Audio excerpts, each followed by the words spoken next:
Welcome back. Good morning, everyone. I'm Cécile Communal. I'm the head of international at the British Library. And I'm here today not to talk about international, but to introduce the next session about the Arsenal women's team. This is mostly because I begged the head of event, John, to let me do this. So thank you, John. I owe you big times. And what I'm saying, thank you to John, I just want to take a minute to thank all of my colleagues who make all of these events happen behind and work so hard behind the scenes. So that's our AV team, our security team, our cleaning team, our marketing team, and obviously our wonderful events team. So massive thank you to them all. Yeah, so let's give them a clap. Thank you. So while as part of my job, I must be very diplomatic, measured, balanced. I'm delighted that today I'm able to be totally biased towards the best club in London. And I was sitting down earlier and I looked at our logo and I said, look at the colors of this logo. I shall say no more. But when I think about Arsenal, and especially the women's team, I often think about being a teenager and how the only spaces where I felt safe and comfortable to be myself as a young girl were my women's football team and my local public library. And both gave me a space to be myself, to be inspired, to dream, to discover solidarity, but most importantly, to build a community. And no club has understood this better than Arsenal in the approach that they took not only to build their women's team, but the community and the audience around this team. And Arsenal has broken attendance records for WSM games, including sellout games with over 60,000 people attending a game in 2024. And this, of course, did not happen overnight and is based on having 39 years of building a women's team. And I'm so delighted that we have three of the greatest Arsenal legends with us today who will be able to tell us about that history. This season, Arsenal Women also launched Block by Block, a supporter consultation designed to make the Emirates stadiums truly feel like the home of Arsenal women and their fans. And as a result, I think just as the public library when I was younger, the Emirates Stadium truly feels like a welcoming and inspiring space for everyone on WSL game match day. And it's kind of really wonderful to see so many, not just young girls, but young boys, adults, everyone of all ages wearing their Rousseau shirts as much as they would wear their Saka shirt with so much pride. So it's no surprise to see that so many Arsenal players have also published books, with Alex Scott, Beth Mead, and Kelly Smith having published their autobiographies, and Rachel Yankey and Leah Williamson having published several books for children and teenagers on football and inspiring them to be themselves. And therefore, I think it makes perfect sense for us to be here today at the British Library and for the campaign of the National Year of Reading to have launched at the Emirates Stadiums earlier this year with Leah Williamson as one of its ambassadors. So to talk about everything Arsenal women's team, I'm delighted to welcome Tim Stillman to the stage, who will chair the panel and introduce all our panelists today. Tim is one of the best Arsenal writers in the UK and beyond, contributing to the Arseblog and the Arsenal Vision podcast. So Tim, over to you.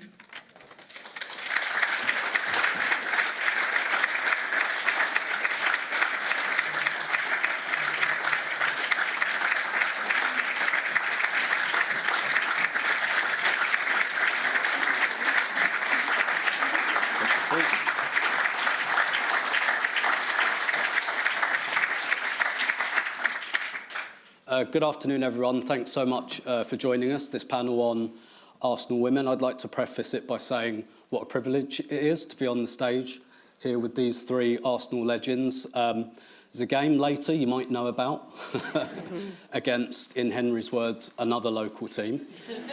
And there are going to be 50,000 people there, which is quite extraordinary. And what we really want to give you today in this kind of panel is a sense of how we got there, and I guess on whose backs that kind of legacy was built on. And there are very few better than the three people to my left to talk about that. I promise I won't talk about myself too much, but my journey into kind of Arsenal ladies, Arsenal women, was actually through writing, because when I first started going to the men's games in the early 90s, as someone who was obsessed with Arsenal and obsessed with writing, the matchday programme was my Bible.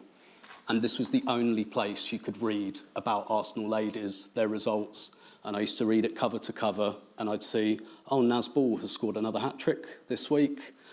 Debbie Bampton scored another goal, they won another trophy, and that really kind of fired my relationship, I think, with Arsenal ladies. And I've had the great privilege of covering Arsenal women for a site called Arseblog for the last 15 years. When our creator, Andrew Mangan, created the site, I don't think he had any notion it would be successful, and that one of his staff members would be on stage at the British Library saying, I write for a site called Arseblog. But nevertheless, we do. So we're going to talk a little bit about really the journey of Arsenal ladies and Arsenal women through three very esteemed panellists.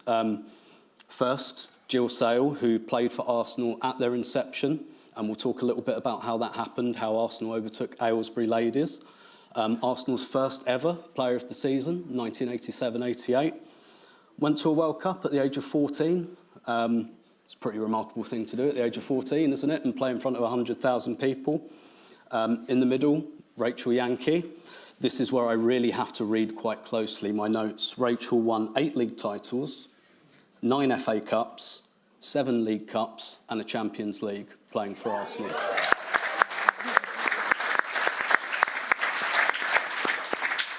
Not bad, not bad. Room for improvement.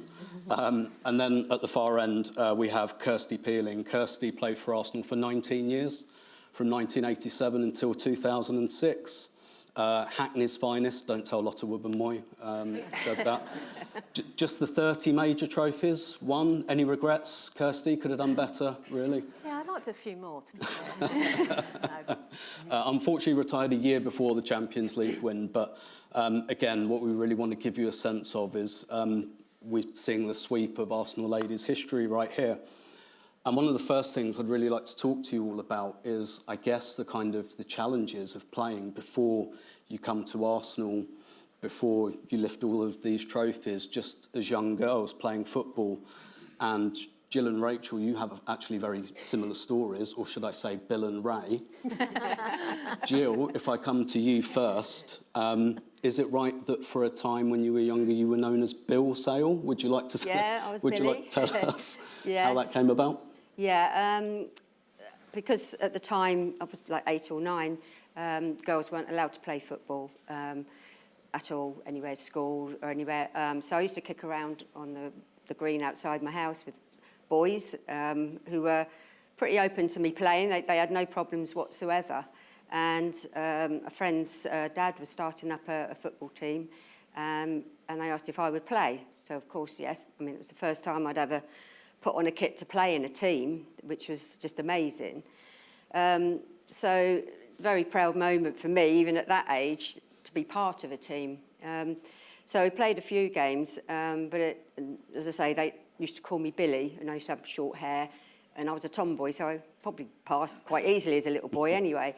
So, yeah, a few games in, and then some of the other teams said, well, we're not playing if she's playing, because obviously they knew I was a girl. And unfortunately, their coach at the time, or manager, he said, no, we're not playing. But he should have encouraged, say the boys, it's a game for everybody. But no, that's when I couldn't play in a team any longer. So I just carried on playing with my brothers and kids on the green outside my house.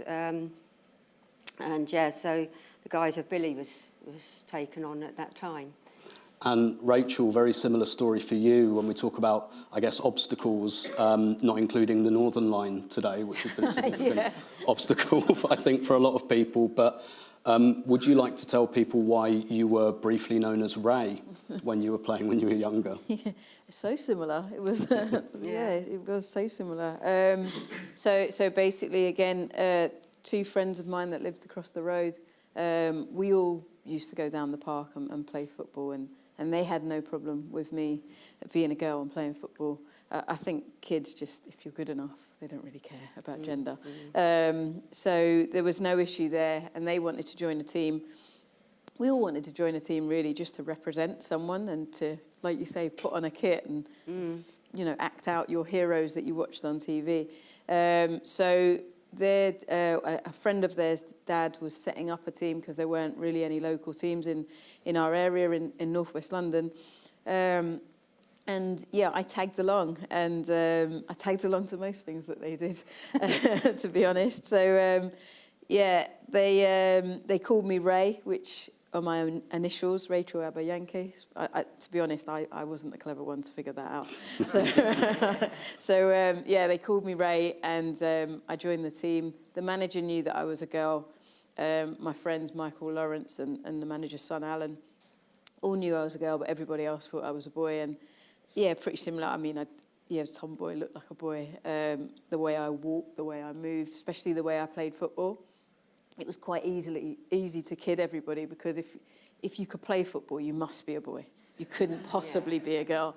So yeah, I played, and then we got to a cup final in our little five-a-side league that we played in, and there was a boy on the other team who knew that I was a girl, and he grasped me up to the referee. Let's be honest.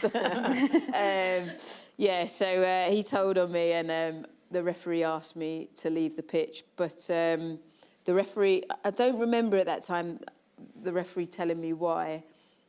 I think it was that I got told by my manager that I was too old. I was in the wrong age group, so I'd believed that the whole way up until actually Tony had come to, I think, an England game where I'd broken a record for England, and he came to that game, and that's when, so I was an adult when he actually told me, oh no, it was me. I basically, I told you that because I didn't want you to give up. But it was him that then found me a girls' football team to play for, him that supported me in terms of getting me to that training session. There was another player that lived in Willesden. I went with her dad, and they drove me to Mill Hill United, and that's the first girls' team that I played for. So I'm very grateful to he wasn't a football coach, he was a painter and decorator whose son liked playing football, and you could see the real community thing that he had, and he was the one that got me into football, because it wasn't as accessible and easy to know about as it is today. So yeah, that was my journey. And Kirsty, not to be outdone by Gill, going to a World Cup at the age of 14, that's the age that you broke into the Arsenal team, right? And I remember you telling me that you'd barely played 11-a-side football, had never played with the offside rule or anything like that. Can you give a sense of your journey into the Arsenal team and how it happened at that age? Yeah, I mean, I wasn't, obviously, I do have a nickname, Stan, so maybe I am sort of part of, being named after a boy, but that was something else. But, I think different journey for me. I mean, similar, obviously, but grew up on my estate in in Hackney, played on my local football pitch, a bit tomboyish, obviously.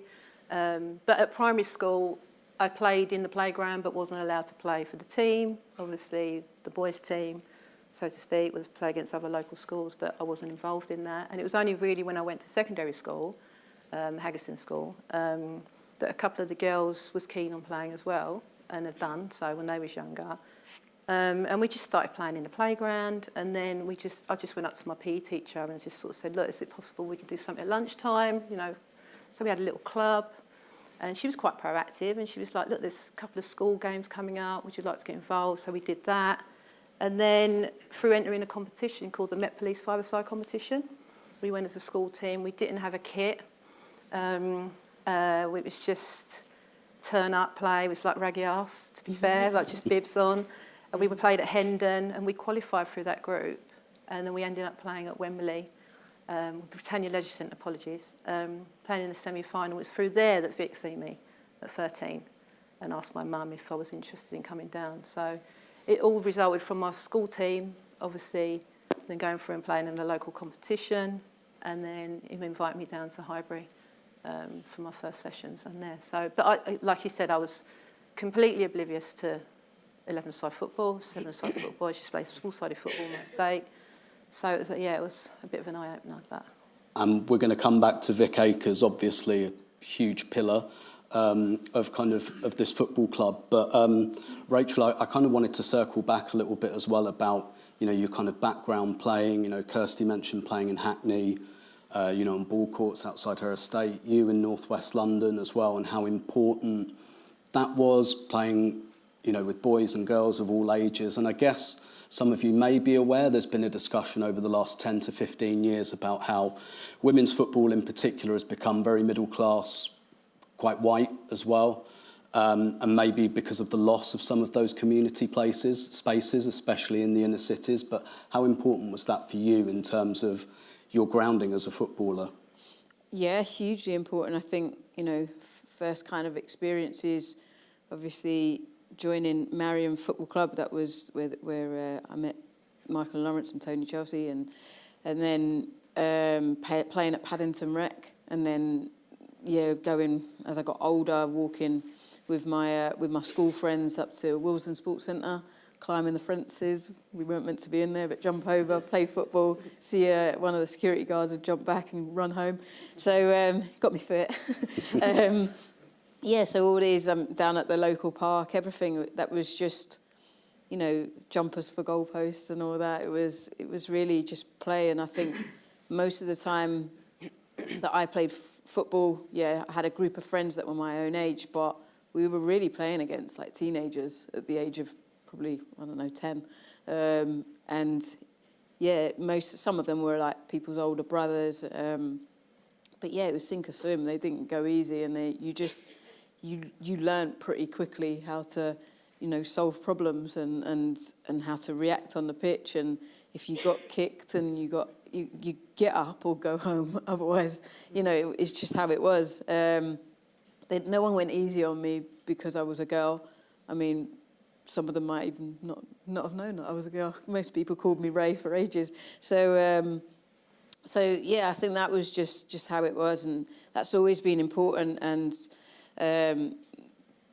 this is actually his name, but the first football coach that I had, Tony Chelsea. I know, it gets worse, my story. But I look at, as I've got older, I always look back at actually kind of thinking, well, why did he do that? He didn't have to do all those things for me, and it was just, he was a parent and he was looking out for kids, and I suppose that is part of the reason it means so much to me, community football, grassroots football. Hence the reason now I obviously set up my own foundation, looking at spaces that are local and local hubs, creating local hubs. Their children don't necessarily need their parent to drive them or have to go to an organised session, because none of our sessions were organised. We all used to just go out and play, and you solve the problem and you work out the game, and there was no referee. You have an argument, you get over it, you solve it. And that's kind of what I've just tried to recreate with my foundation, that we're taking away barriers, because there's a lot of children that love playing football, are passionate about it. Some are really talented, but they can't see an outcome for them. They can't see a target or a network or support. And you don't want those kids to go missing, because you never know. They might be the ones that change the game, either on the pitch or off of the pitch. So just trying to bring together a community, a feel and a culture that is safe and inviting for girls to play football. Absolutely. And Hackney, Camden, Mill Hill, Willesden, Azteca Arena, Mexico, natural jumping off point. Yeah, quite similar, really. Gill, would you like to tell people the extraordinary story? Perhaps we'll get the slide up as well behind us, of how you played in the World Cup in Mexico at the age of 14 in front of 100,000 people. It's quite a shock to me as well. Playing for a local side, Tame, which is near Aylesbury. We were playing in a charity game, and there was about 200 people watching that day. It was against Foden ladies, who were one of the bigger women's side of that time. Unbeknownst to me, Harry Batt was there, who was the manager of the England team. He scouted me playing there, and asked my dad if I could go to Mexico to play in the World Cup. And Dad asked me, I said, as you do. Question, is that a question? I hadn't been abroad. I hadn't even got a passport or anything. This was in the June, July time. This game had taken place, and we were flying out to Mexico on the 5th of August. So I had to rush and get a passport. I think I didn't know any of the other girls in the team. I think I had about 2 training sessions over in Luton, and then flying off to Mexico. And at this time, I mean, it's 1971. It was one of the first jumbo jets that were flying, so you can see how long ago this is. We didn't have any internet, we didn't have any phones, there wasn't anything. So parents signed something and off we went, you know. There wasn't any sort of checks or anything. Harry Bat was like your guardian. So yeah, I mean, from not being able to play as a young girl, and then all this had opened up. We flew to Mexico. We didn't have any idea of the enormity of this competition this World Cup. And fortunately for us, FIFA didn't approve of this thing, which you wouldn't think was a fortunate thing. But because they didn't approve of it, or they wouldn't allow us to play on any of their grounds, we were forced into the biggest stadiums in Mexico, which was the Azteca and the Jalisco stadiums, because they were privately owned. And so businessmen had put on this World Cup. So they got round it and made it the biggest sporting spectacle of that time. We were sponsored by Martini Rossi, and we were out there.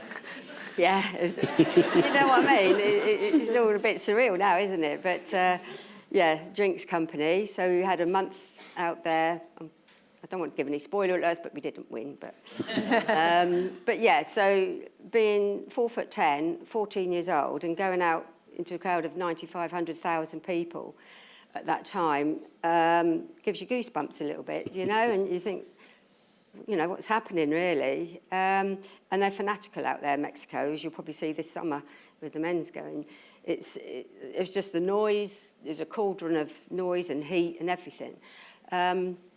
And yeah, we were treated like superstars, you know.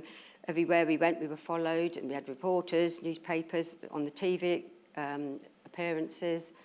So yeah, we were treated as though, you know, we were top-class women footballers, which we probably were at that time, because there were 6 nations in it: France, Denmark, Argentina, Mexico, us, and Italy. And yeah, and they were all really, you know, top-class players. So we thought, well, such an amazing experience and so well supported. When we flew back to England, we thought, well, you know, women's football's really going to be going places now. We've started. When we came back, the ban on women playing on affiliated grounds had just been lifted, so it was in force from 1921 to 1971. When we came back, we were banned from playing. I was banned for 3 months because I was a junior. The older girls, and like Rachel said, we played with, as an open range of ages. There were 20-year-olds I was playing with, but the grounding of playing with the boys, you know, you could just do it. You know, it sort of hardened you up for that. They got a 6-month ban, and our manager got a lifetime ban. And the reason that we were banned, the FAWFA said we weren't a sanctioned side. They didn't recognise us as an official England team, although there wasn't an official England team at that time. We hadn't got an England team. We went out as the British Independents, but in Mexico they called us Inglaterra. So we went under that banner when we were in Mexico. So yeah, I couldn't play for a few months when we came back, but that didn't deter you from, you know, that was from playing club football. So then I went back to playing for Tame again after that. Extraordinary story, and I think in talking about particularly Arsenal ladies, Arsenal women, there's one man we definitely have to talk about, Vic Akers. One of the things, you know, from interviewing former players over the years, he seems like the most omnipotent individual I've ever heard of, because so many of you say, oh yeah, he was refereeing a five-a-side game I was playing in at a leisure centre, or he was, you know, at a cage game or something, like the amount of places he pops up in talent spot is quite incredible. And Kirsty, I mean, you mentioned it earlier that he was at a five-a-side tournament you were playing in Hackney. Can you just give us a sense of what it was that Vic instilled that really, first of all, built the football club, but then, you know, we talk about the success that the club enjoyed and continues to enjoy to this day? Yeah, I mean, it's quite unique and probably doesn't get the recognition he deserves, because obviously he was imperative in terms of the women's side. He was knocking on doors, making things happen. Obviously, he started out at the Arsenal community job, and as you mentioned, I think he was doing some youth work. He played himself, didn't he, back in the day? So, yeah, I mean, the fact that, you know, he was sort of the pioneer for us in that sense. And when I first, oh my God, that photo. Jesus. Yeah, so obviously me going along as a teenager and not really knowing about the game, or there was the opportunity to play football, and then being involved in that, it just instilled, I guess, discipline, you know. It was, you know, that old saying like, remember who you are, who you represent.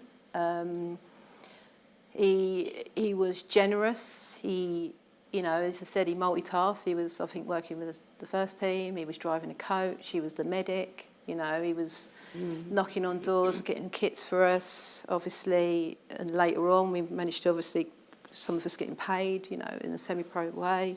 He gave me an opportunity. I'm very thankful for. I know when I was going through a bit of a bad period during my time at Arsenal, just ill health, he supported me. You know, he helped with, doctor coming in and looking after me. So it was all the things that he did, obviously, behind the scenes to make, obviously, Arsenal the forefront and the best club, obviously, at the time, and the most successful club at the time. And, you know, I'm very privileged to be a part of that. And I'm glad I was playing in the Met Police five-a-side tournament at Britannia Leisure Centre, got spotted, and my journey, you know, started from there. So I'm forever grateful how much he's given to the game, but obviously give me one of the best opportunities I've had in my life, and so many fantastic memories. Yeah, and obviously being the kit man for the men's team as well meant he was very resourceful. Rachel, you used Nicholas Anelka's boots, I believe, for a season. We're so not the same size. Couple of pair of socks, it's okay. Well, yeah, he had plenty of pairs of socks available, I guess. But for you, Rachel, you know, you played in, we read out the amount of trophies that you won during your time at Arsenal, and, you know, I look at it as an Arsenal fan, and something I'm just immensely proud of is the fact that there's not a club in the world who can match the longevity of Arsenal's commitment to its women's team, which continues right now, which means that they're the current European champions. Had to get that one in. And they're going to play in front of 50,000. There are a lot of clubs doing really good things in women's football, but none of them match the longevity of that commitment, I think. And Rachel, what was it that made, I'm going to imagine Vic is central to this as well, that made so many great players during your time, during the 90s, the early 2000s, when Arsenal had such a grip on the domestic game? What was it that made people want to come to Arsenal? I think Vic does play a key role, because it's just the whole standards of the club, and that I would just always remember as a young kid coming in, like that was your whole benchmark of that discipline, those standards. You're playing for Arsenal. Obviously, the motto, the saying, I remember Vic always saying that, and kind of sitting there thinking, remember who you are, what you represent, what does this mean? Like, I'm not Arsenal, I'm not a football club, I don't get it. And then suddenly it clicks, and I remember walking down back from Blackstock Road, back to Highbury, and I'm in my own clothes, somebody stops me and says, "Oh, you're that girl that plays for Arsenal." Suddenly you understand. Okay, they don't know my name, but they know I play for Arsenal.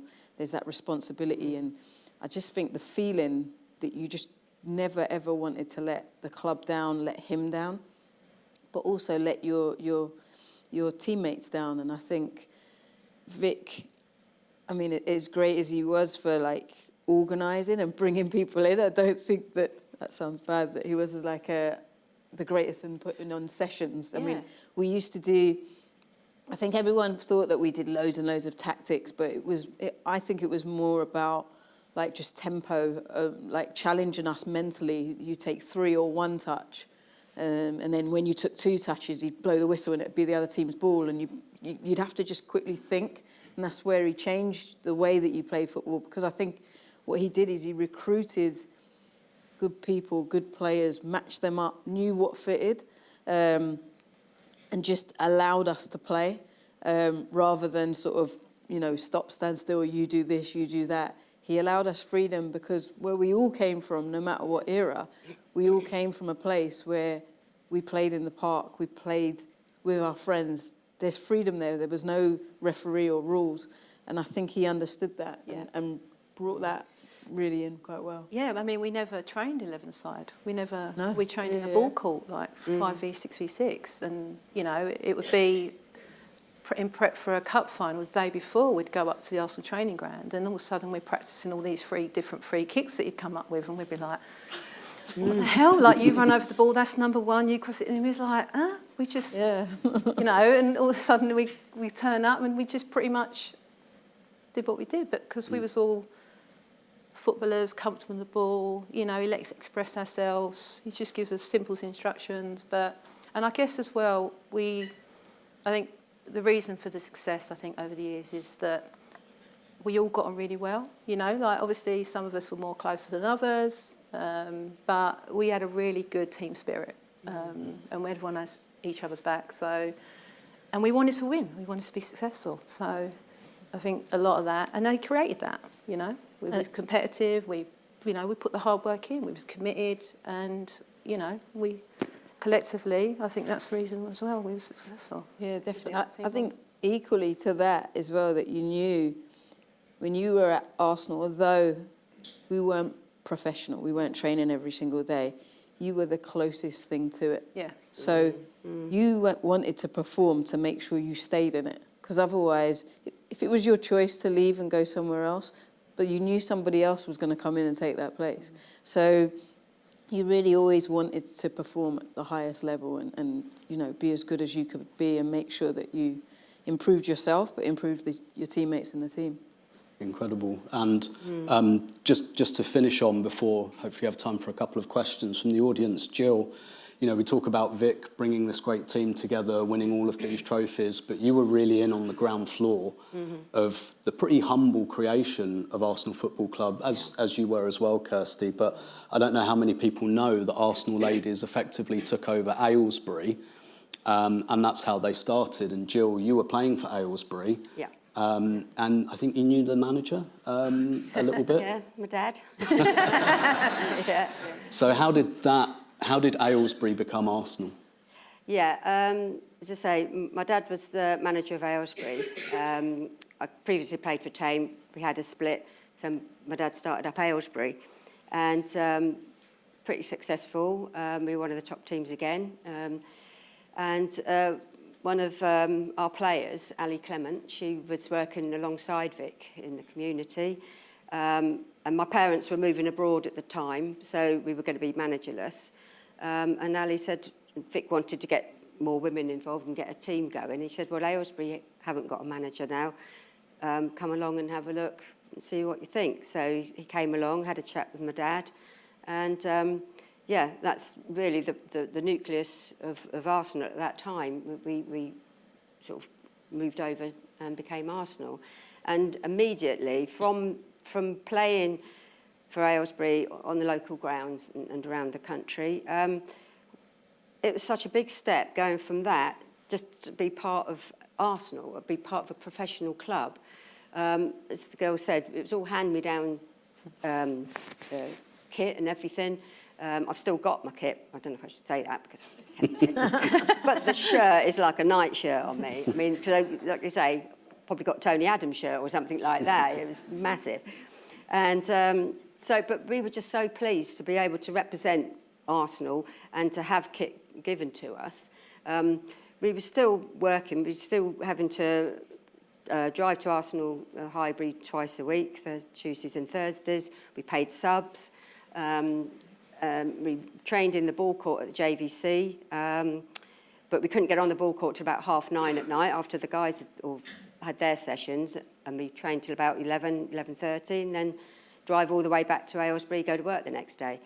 But he didn't think anything of it, you know, and as much as Vic was devoted to building the girls' game and, you know, wanting to get the best, we were, and the girls have already said, you wanted to give him the best because he did it all free of charge. He didn't get paid for doing any of this, but he could see the girls wanted it.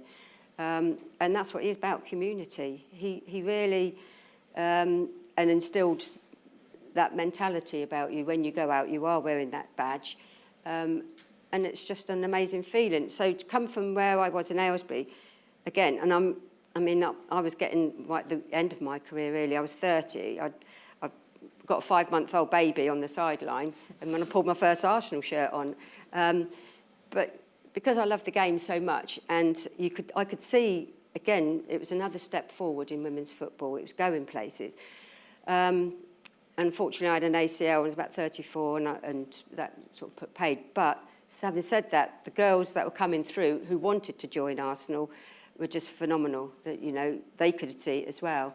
And I'm so pleased to see, you know, where the women's game is now. It's another leap forward from where we joined Arsenal to where it is now, and it's just amazing. And it's so good that young girls are going out in football kits with their names on of the girls that they've grown up with. I had men, you know, to look up to, but they've all got the girls now, the women, and it's just an amazing feeling to see that, and, you know, just so pleased that, and it's important that the young ones know where the women's game has come from. It hasn't always been in big stadiums, 50,000, you know, Wembleys and things like that. So, yeah, that's quite important that they know a bit of the history of it all.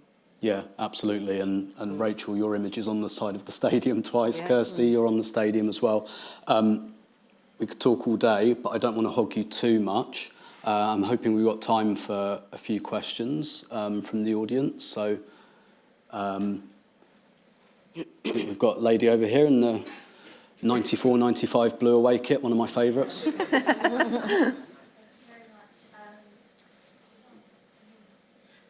Thank you all so much for such a beautiful chat. And I just wanted firstly to say thank you to you, Rachel. I'm going to get emotional. As a brown girl who grew up loving football, you and, you know, players like you and Alex playing for my team and doing such amazing things really did change my life, and you're just such an inspiration. So, yeah, thank you so much. And before I start bawling...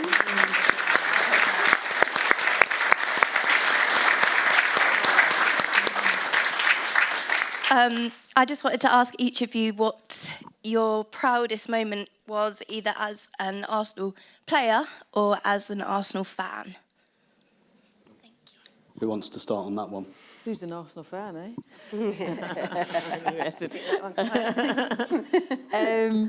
God, I feel like I've had just so many proud moments. Hard to really pick one. I think, obviously, our best season was 2007, winning the quadruple. The quintuple, because you won the Charity Shield as well. So. How'd you get that one? We may have won the London Cup as well. Yeah. Probably. But, but I think I probably, like, when we were in it, we didn't really maybe appreciate, and we definitely didn't get, you know, the plaudits that I think if their team done something like that now would be huge. Mm-hmm. But I think looking back, just the fact, the resilience of the team, that we had cup final, and our UEFA Cup final was over 2 legs, and that we played, we were by far the underdogs against Umia. I don't think even people associated us being there. It was just all about Umia. And then we went and beat them, and it was like, what's going on here? So, just the resilience of the team, the mindset of the team. We had to play a different way. the fact that we then went and played in an FA Cup final, and then we had to play that final. Just everything that went on, and everybody wanted to beat us. Nobody wanted us to win like all four, and nobody wanted us to go and do that. So, and I think we were unbeaten as well the whole season. So, yeah, I think that to me is just like incredible. But I think I only realised that like afterwards, looking back at it. But yeah, loads of really proud memories of Arsenal and just different moments, to be honest. Kirsty, your 30 trophies, anything stick out? I think, like, I don't know, I think winning your first FA Cup, you know, like, because was special. And I think that was the year we did the treble as well. So 92, 93, I might be mistaken. I'm terrible with memory. But it was. Yeah, and I think for a female footballer, like, I guess at that time where there wasn't the coverage that we've experienced now, but, you know, back then it was a televised game, you know, so, you know, preparing for that and then obviously going and win it, and just for that moment having that little bit of applaud or attention was really special. So I think probably, yeah, the first FA Cup and that treble that year was pretty special for us. And then it just obviously evolved from that. So, yeah, I think that was... yeah, that's a great memory for me. And obviously that picture there, that was at Wembley. Yeah, it was at Wembley. So that's when we, yeah, that's the treble year, I think, wasn't it? It is, yeah. We played Knowsley there, yeah. So, and that was obviously an amazing experience playing at Wembley. So, yeah. When it was the old Wembley, of course. Yeah. In the banana kit. Yes, yeah. Still got that shirt, actually. So. Should we try and get one or two more questions in? There's a lady at the front here. Yeah, she's just come in. Oh, thank you. My name is Maggie Ellis, and I wanted to ask you two questions, but before doing that, I wanted to thank Harshad Mistry for arranging this very important part of this event. I think in doing that, he is acknowledging the importance of you, who are equivalent to the women suffragettes. You led the way. Well, you smile, but it's actually a reality. You had to press very hard. And obviously that was not easy and not always appreciated. So accept your place in society, because we should. Thank you. That's very good. Thank you, Harrison, for that. I have another question. That wasn't a question I wanted to ask you. I think, like the suffragettes, eventually they took things over. And I want to know when you are going to take over some of the crazy rules we have in football at the moment. I have never played football. I never want to play football. I'm married to somebody who did when he was at school. But I occasionally watch football on television. And recently we saw the most appalling example, because the two teams played beautifully all the time. And eventually they had to finish with penalties. I'm sorry, I've never seen anything so illegal and inappropriate. So what are you going to do about it?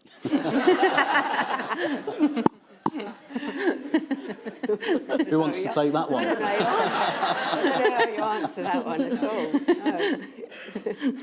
No. Any of you fans of penalties? Take any big ones? No, I wasn't a penalty taker. Yeah, yeah.